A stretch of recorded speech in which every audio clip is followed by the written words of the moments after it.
Hey guys, and welcome to a new video on how to do. Today I will show you how to quit apps quickly with a simple shortcut on MacBook.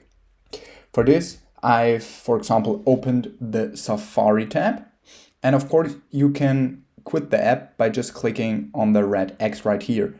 But as you see, the app still isn't fully closed because of this little dot right here. To quit the app completely, you want to use a shortcut. So the shortcut is pretty simple. It's just Command plus Q. And now, as you can see, Safari is closed completely. Okay, that was a little hack on how to quit apps quickly with a simple shortcut on MacBook. If you enjoyed the video, please like and subscribe to stay tuned for more how to do videos. If you have a video suggestion, just let me know down in the comments. See you guys soon.